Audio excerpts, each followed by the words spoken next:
नीति वचन अध्याय 7। हे मेरे पुत्र, मेरी बातों को माना कर और मेरी आज्ञाओं को अपने मन में रख छोड़।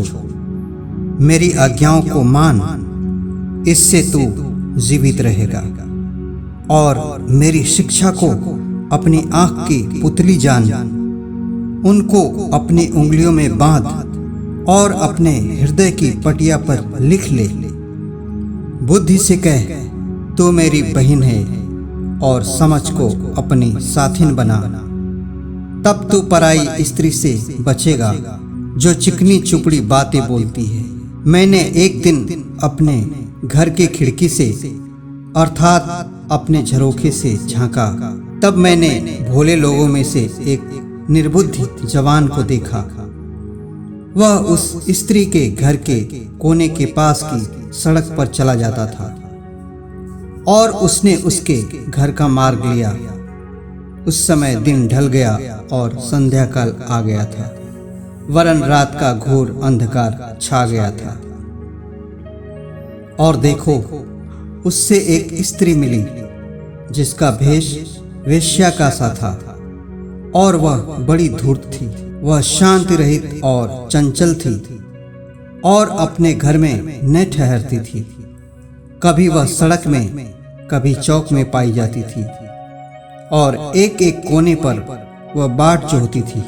तब उसने उस जवान को पकड़कर चूमा और निर्लज्जता की चेष्टा करके उससे कहा, मुझे मेल बलि चढ़ाने थे और मैंने अपनी मन्नतें आज ही पूरी की हैं।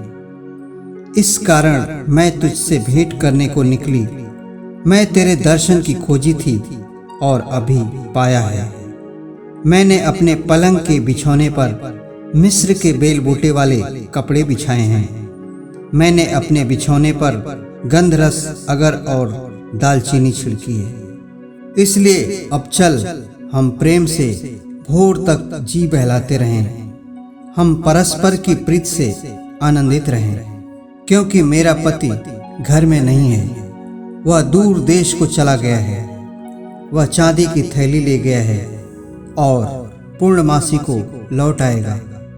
ऐसी बातें कहकर उसने उसको अपनी प्रबल माया में फंसा लिया और अपनी चिकनी चुपड़ी बातों से उसको अपने वश में कर लिया।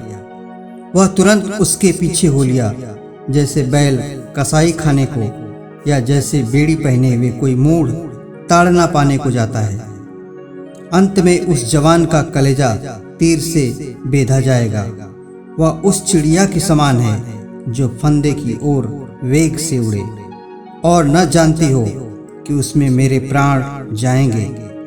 अब हे मेरे पुत्रों, मेरी सुनो और मेरी बातों पर मन लगाओ।